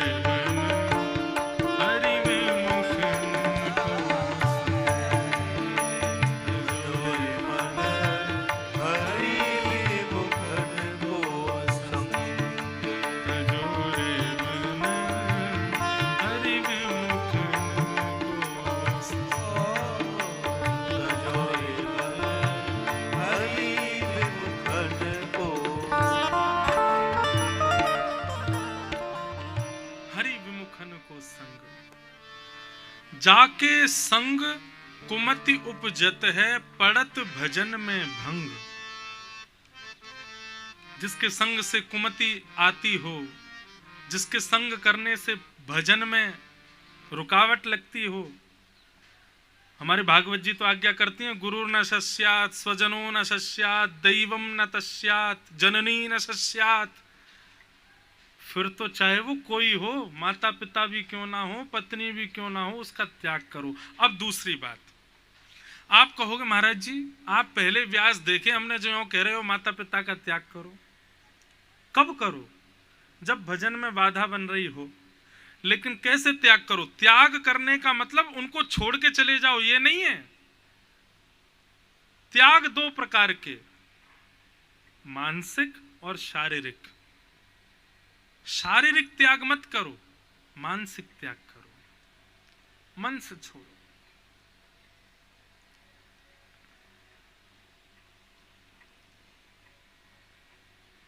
हम लोग कई बार ऐसे सामाजिक कार्यक्रमों में जाते हैं जहां हमारा मन नहीं है जाने का, लेकिन फिर भी व्यवहार के चलते जाना पड़ता है। ऐसी जगह पर आपका मन प्रेजेंट नहीं होता, तन प्रेजेंट होता है। फलाने फलाने ब्याह में जा रहे हैं महाराज जी, लेकिन क्या करें, हमारा तो मन नहीं है जाने का, लेकिन जाना पड़ेगा, थोड़ा व्यवहार निभाना, ऐसा बोलते हैं ना हम लोग। तो आपकी सच में वहां हाजिरी नहीं मानी जाएगी। क्यों? आपका मन नहीं गया था, तन गया था। हमारे यहां तन की प्रधानता कम है, मन की प्रधानता ज्यादा है। आप कथा में तन से तो बैठे हो, लेकिन यह जरूरी नहीं है कि आप तन से बैठे हो तो ही आप यहां पे प्रेजेंट हो। मन से बैठे हो कि नहीं, यह बहुत बड़ी बात है।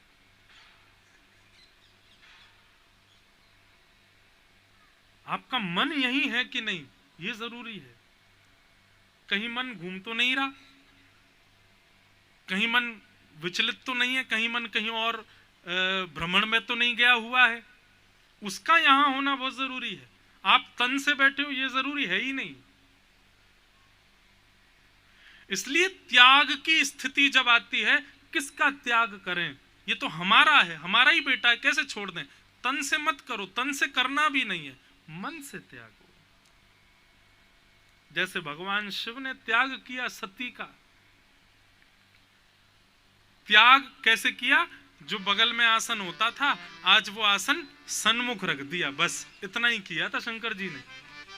बोले देवी, आपने रघुनाथ जी का जो है परीक्षा ली है, इसलिए आप अब हमारी गृहिणी के स्थान पर नहीं, आप तो सन्मुख बैठो। प्रसन्नता क्या थी कि भक्ति महारानी तो युवान थी, युवावस्था में थी, और उनके पुत्र ज्ञान और वैराग्य वृद्धावस्था में थे।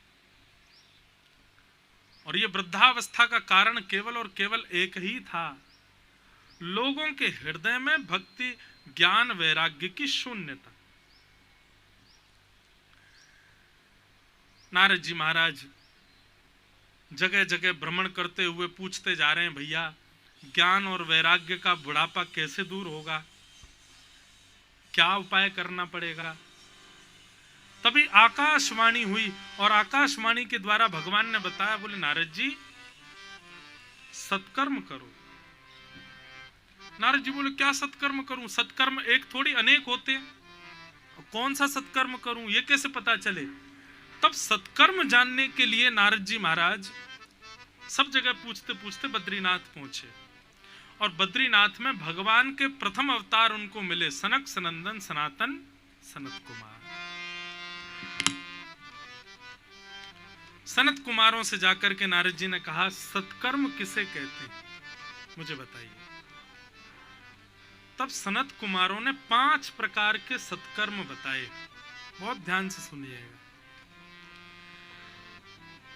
द्रव्य यज्ञ, तपो यज्ञ, योग यज्ञ तथा परे, स्वाध्याय ज्ञान यज्ञश्च ते तु कर्म विसूचका। 5 प्रकार के सत्कर्म। सबसे पहला सत्कर्म क्या है? द्रव्य यज्ञ। कहीं दान कर आए, कहीं दक्षिणा दे आए, कहीं पर कंबल बांटे आए, कहीं पर अन्न बांटे आए, कहीं भंडारा करवाया है, किसी आश्रम में पत्थर लगवाया है, पंखा लगवाया है, अपने सासू माँ की याद में ससुर जी के कहने से, पत्नी की इच्छा से हम फलाने फलाने व्यक्ति इस आश्रम में ये पंखा दान कर रहे हैं। कई जगह आश्रमों में जाओ, जैसे लेटोगे ऊपर पंखे पे नाम लिखा होता है, वहां के सेठ जी ने अपने पूर्वजों की याद में ऐसे ऐसे करके पंखा दान किया। ये सब द्रव्य यज्ञ कहलाता है। जहां पर आप द्रव्य खर्च करके किसी का भला करने की सोचते हो, वो सबसे पहला सत्कर्म माना जाता है। लेकिन इससे भी श्रेष्ठ सत्कर्म क्या है, तो बताया गया तप यज्ञ। तप यज्ञ मतलब दूसरे का भला कर रहे हो, अन्नदान करके, धनदान करके, आश्रम आदि में रूम आदि बनवा के, आदि आदि जो भी है। उसके बाद आता है तप यज्ञ। तप यज्ञ मतलब बहुत देर तक एक ही आसन में बैठ करके अपने देह को, अपने शरीर को बहुत व्यवस्थाओं से दूर करके भगवत स्मरण करवाना, ये दूसरा सत्कर्म है।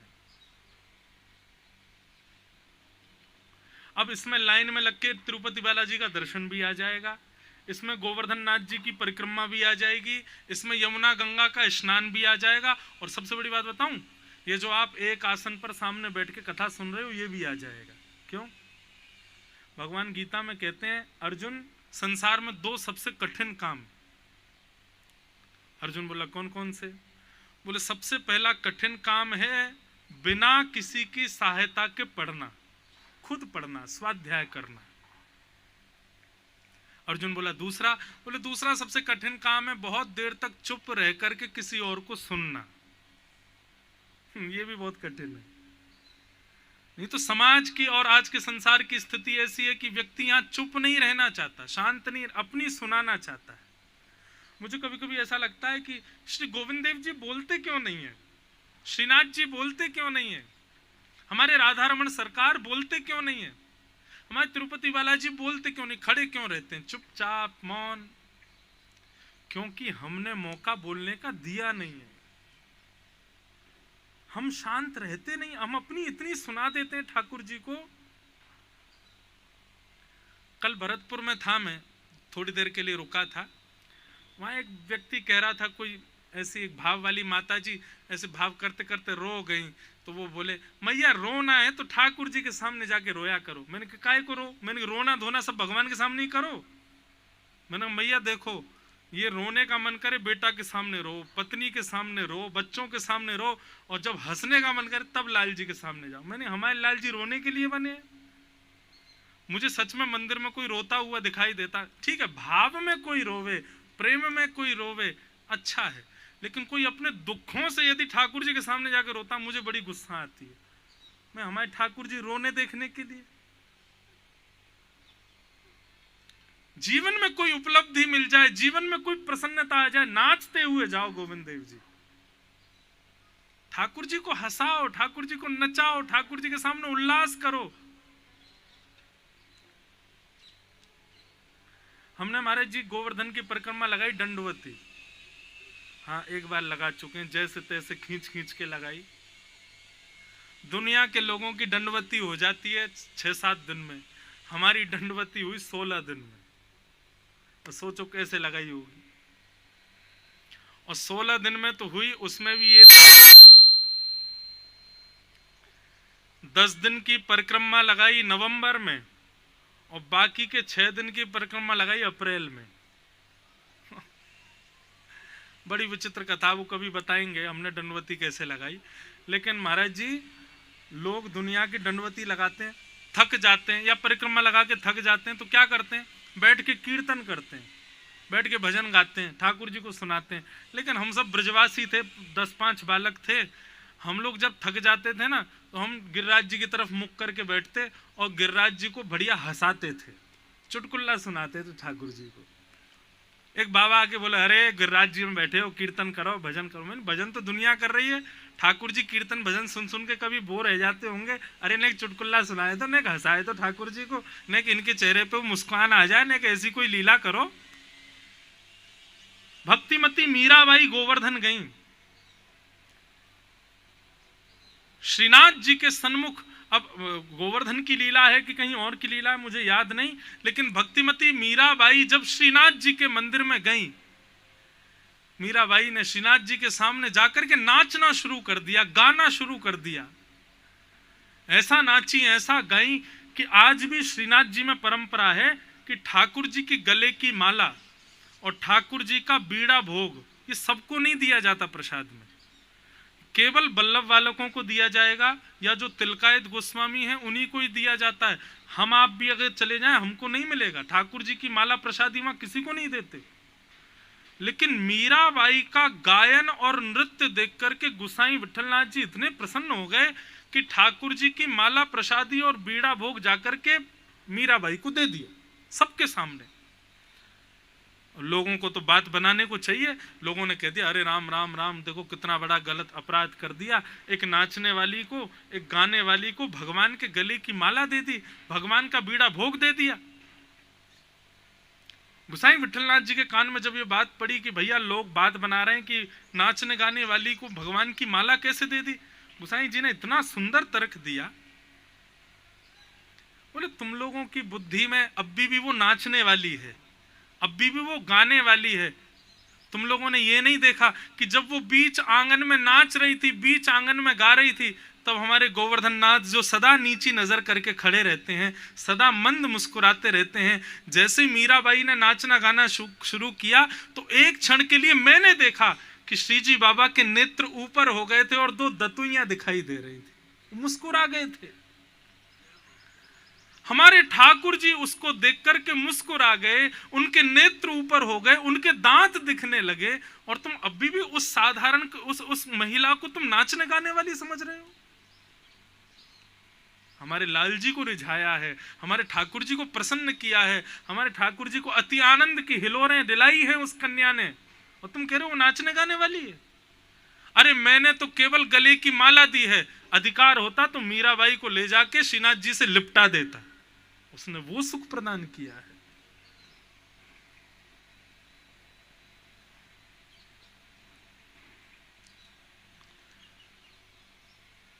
तो तप यज्ञ, तप यज्ञ का सीधा अर्थ यह है जहां पर आप अपनी शरीर की सुविधाओं को भूल करके भगवत श्रवण, भगवत स्मरण और भगवत कीर्तन में निमग्न हो जाते, वही तप है। कथा सुनना भी तप से कम नहीं है। बिना चाय पानी के बैठना, एक आसन पर बैठ के कथा सुनना, ये कोई साधारण बात है।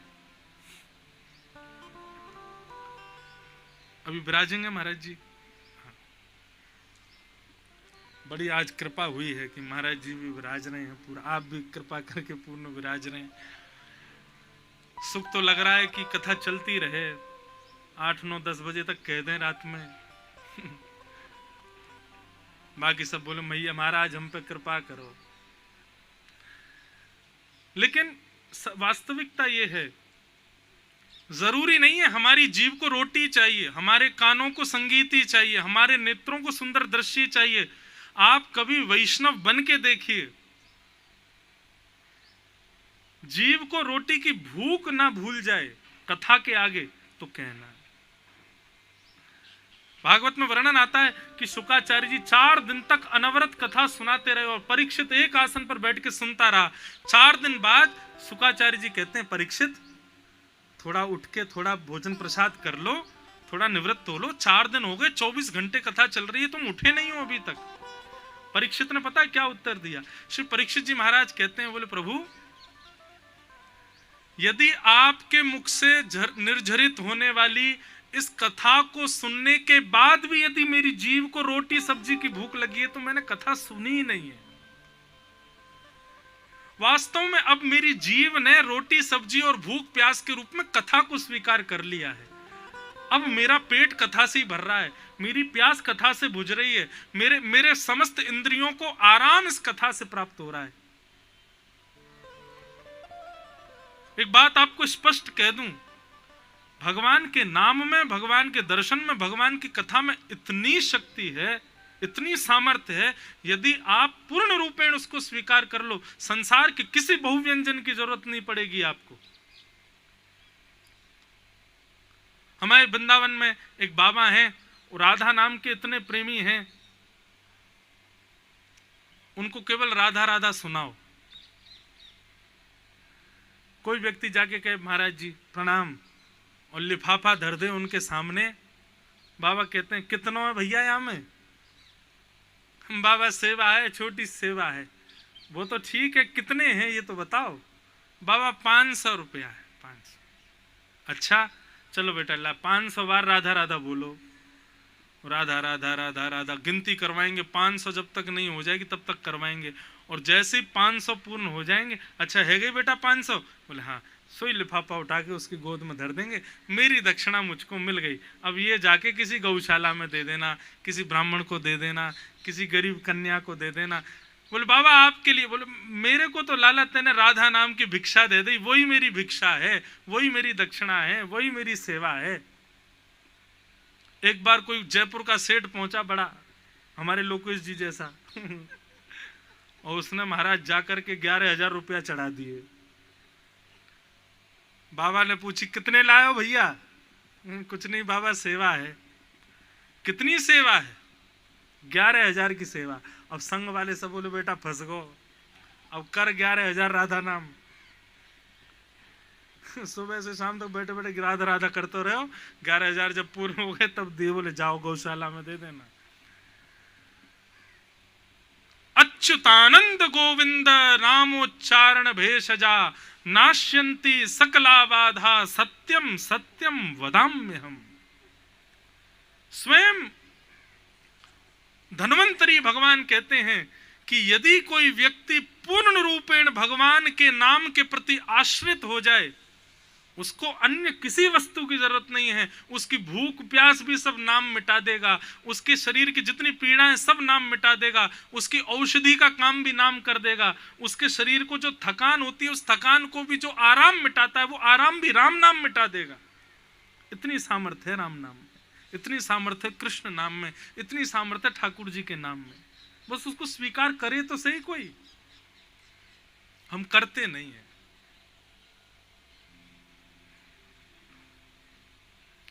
तप यज्ञ दूसरा श्रेष्ठ कर्म। तो पहला द्रव्य यज्ञ, दूसरा तप यज्ञ, तीसरा योग यज्ञ। योग का मतलब प्राणायाम ही नहीं होता, प्राणायाम भी होता है। योग का मतलब होता है जैसे कि अब ये कथा का क्या, तप यज्ञ, योग यज्ञ, और चौथा यज्ञ बताया स्वाध्याय यज्ञ। स्वाध्याय यज्ञ का अर्थ क्या है?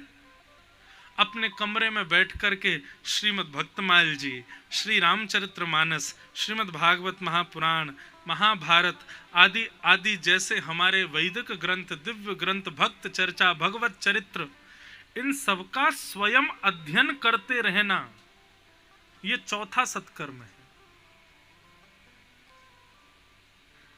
अच्छा ये सब एक से बढ़कर के एक हैं। पहला द्रव्य यज्ञ, उससे ज्यादा श्रेष्ठ तप यज्ञ, उससे ज्यादा श्रेष्ठ योग यज्ञ, उससे ज्यादा श्रेष्ठ स्वाध्याय यज्ञ, और सबसे श्रेष्ठ पांचवा ज्ञान यज्ञ। बोले ज्ञान यज्ञ क्या है? हमारे हिंदू वैदिक सनातन धर्म में तो बहुत सारी ज्ञान की बीथियां हैं, उनमें सर्वश्रेष्ठ ज्ञान यज्ञ क्या है? तब श्री सनत कुमार कहते हैं सत्कर्म सूचकूनूनम ज्ञान यज्ञ स्मृतो बुधैः श्रीमद् भागवतालाप सतु गीत सुखादिभिः। श्री सुकाचार्य जी ने जो भागवत की कथा परीक्षित को सुनाई, ये सुखदेव परीक्षित संवादात्मक भागवत की जो चर्चा सुनते हैं और जो इस चर्चा को आयोजित करवाते हैं, ये सबसे बड़ा यज्ञ है, ये सबसे बड़ा सत्कर्म है। क्यों? आप कहोगे महाराज जी आपको मोदी जी ने बुलाया इसलिए आप उनकी कथा कराने की प्रशंसा कर रहे हो ना। आपने किसी को अन्न दान दिया तो आपको उसका फल पता कब तक मिलेगा? जब तक वो उसका पेट भरा हुआ है। जैसे ही उसको दोबारा भूख लगी, आपका पुण्य खत्म। आपने किसी को वस्त्र दान किया तो तब उसका पुण्य कब तक आपको मिलेगा? जब तक वो वस्त्र उसके उपयोग में आ रहा है। जिस दिन वो वस्त्र फट गया, उसके किसी उपयोग का नहीं रहा, आपका पुण्य खत्म। लेकिन ये ज्ञान यज्ञ, आपने किसी को ज्ञान प्रदान किया, मरते दम तक वो उसको खर्च नहीं कर पाएगा, मरते दम तक उसके अंदर से वो जा नहीं सकता कहीं भी, सदा स्थिति बना करके उसके भीतर ही रहेगा। इसलिए ज्ञान यज्ञ सबसे बड़ा यज्ञ है। ज्ञान यज्ञ स्मृतो बुधई श्रीमद् और उस ज्ञान यज्ञ में भी भागवत की कथा, ये सबसे बड़ा यज्ञ है। इसलिए नारद जी, यदि आप भक्ति को प्रसन्न करना चाहते हो, ज्ञान वैराग्य को प्रसन्न करना चाहते हो, तो भागवत की कथा कराओ। नारद जी महाराज मुस्कुराने लगे व्यंग में। सनत कुमार बोले, हंस क्यों रहे हो? बोले, मैं इसलिए हंस रहा हूं कि ज्ञान वैराग्य को मैंने चारों वेद सुना दिए, मैंने भगवत गीता सुना दी, मैंने बड़े बड़े पुराण सुना दिए, उन सब से कोई फायदा नहीं हुआ, तो भागवत से कैसे हो जाएगा? और श्रीमद् भागवत तो वेदों का सार है। मैंने तो साक्षात वेद ही सुना दिए। जो काम वेद नहीं कर पाए वो काम वेदों से प्रकट हुई भागवत कैसे कर देगी? अब आज की कथा महात्म है ना, भागवत की महिमा, इसलिए ये कथा सुनाई जा रही है। मैंने तो चारों वेद सुना दिए, ऋग यजुर साम अथर्व वेद सुना दिए, और इन चारों के सुनाने से ज्ञान वैराग्य पर कोई प्रभाव नहीं हुआ, तो इन चारों के मंथन से प्रकट हुई बातें कि यथा दुग्धे स्थितम सर्पे न स्वादायोपकल्पते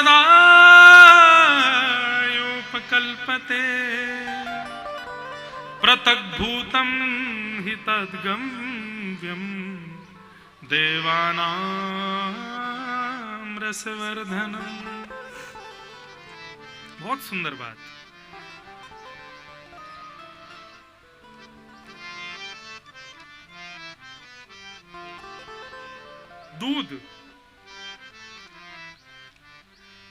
दूध है, क्या दूध में घी है? घी तो है। दूध है तो दूध में घी भी है, लेकिन फिर भी दूध से दीपक नहीं जलेगा। दिया जलाने के लिए तो दूध को जमाना पड़ेगा, दही बनाना पड़ेगा, बिलोना पड़ेगा, मक्खन निकालना पड़ेगा, मक्खन को घी बनाना पड़ेगा, तब उसको दिए में डालोगे तब जलेगा। घी का जन्म दूध से होता है, लेकिन फिर भी दूध से दिया नहीं जलता। ठीक वैसे ही नारद जी, तुमने ऋग्वेद, यजुर्वेद, सामवेद, अथर्ववेद, चारों वेद सुना दिए, तुमने दूध तो पिला दिया, लेकिन दूध से उनके हृदय में ज्ञान का दीपक नहीं जलेगा। ज्ञान का दीपक तो उन्हीं चारों वेदों से प्रकट हुई श्रीमद् भागवत रूपी घी डालोगे तब प्रकट होगा, घी सुनाओगे तब होगा। अच्छा, ये भी यदि कठिन लगा हो उदाहरण, तो एक और उदाहरण देते हैं। क्या उदाहरण?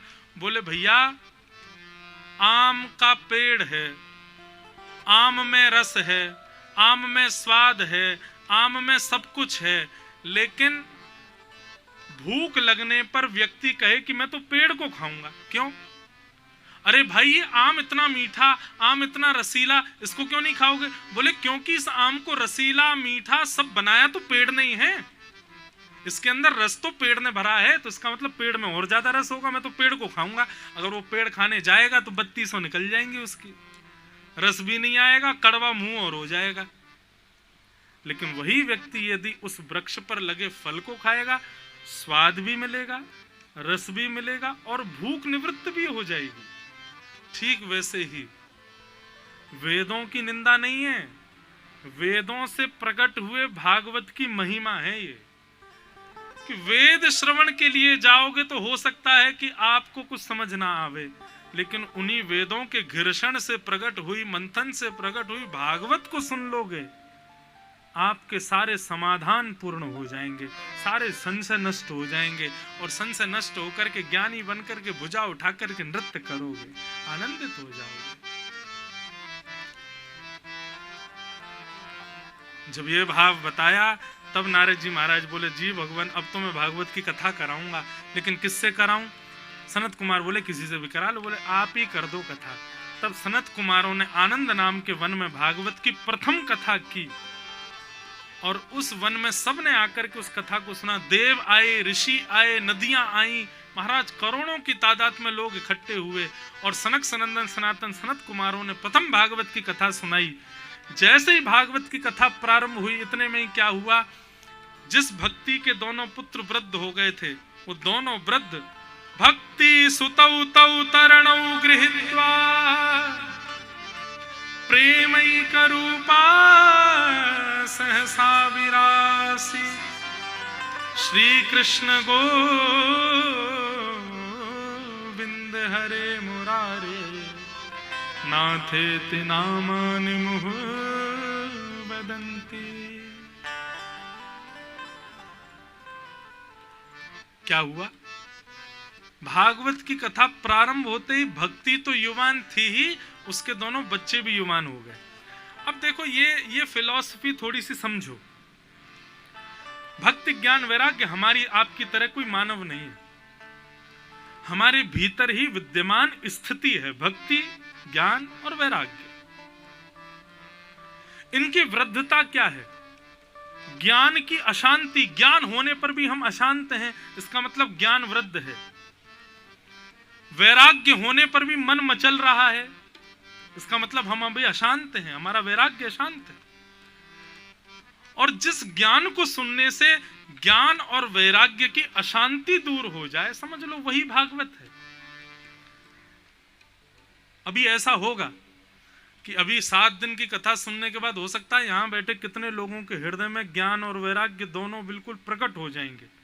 कई लोगों का ज्ञान प्रकट हो जाएगा, कई लोगों का वैराग्य निकल आएगा। वो घर जाके कहेंगे बस हो गया, अब तो जीवन हमने जी लिया, बस अब तो जीवन में कोई सार नहीं है। अभी इंद्रेश जी को सुन के आ रहे हैं, अब तो बस यही है, सब मोह माया। 7 दिन पूरे हो जाएंगे, हम तो इंद्रेश जी से कह देंगे कि भैया आगे की कथाओं की लिस्ट दे दो हमको, हम तो आपके संगी रह लेंगे, लाल जी की सेवा कर दिया करेंगे, सिंहासन उठाना चवर डुलाना हम इन्हीं में से कोई सेवा। संसार में कोई सार नहीं।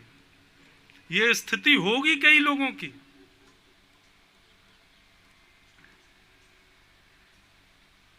लेकिन कथा विश्राम होते ही, जैसे ही मैं यहां से गया, 8वें 9वें दिन से आप फिर से वैसे ही हो जाओगे, फिर से सामान्य हो जाओगे, फिर से सारी स्थिति नॉर्मल हो जाएगी। फिर हम फोन करके कहेंगे भाई बड़े बड़े कह रहे थे कि हम आपके संगी रहेंगे, आपके संगी लाल जी की सेवा, आ जाओ। हाँ महाराज जी आ जाएंगे, अभी बेटा का ब्याह हुआ है, एक बार हम दादा बन जाएं। बस वो जैसे हमको बाबा बाबा करके एक बालक बोलता हुआ दिखेगा, तुरंत सब छोड़ देंगे।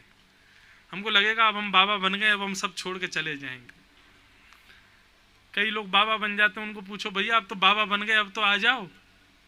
बोले बेटा का बेटा तो बोलता है बाबा, लेकिन बेटी का बेटा बोलता है ना ना अभी नहीं, अभी नहीं। बंधुओं ये संसार, वो एक एडवर्टाइजमेंट आता है ना, फेविकॉल की जो वो है, क्या कहते हैं उसकी मजबूती, वो सूंड से सूंड मिल जाए छूट नहीं पाती, ऐसे ऐड आते थे पहले। लेकिन सबसे भयंकर फेविकॉल तो ये संसार है। हम लोगों को ऐसा जकड़ा है, ऐसा पकड़ा है कि महाराज हिलाने पर भी पैर हट नहीं पा रहा है, चाहने पर भी हम इसको छोड़ नहीं पा रहे हैं। आपके चाहने से संसार नहीं छूटेगा, और संसार छोड़ना भी नहीं है। संसार में रह करके संसार के ही सब जीवों के मध्य में ही श्याम सुंदर को प्रकट करना है, श्याम सुंदर का अवलोकन करना है। संसार छोड़ना थोड़ा ही।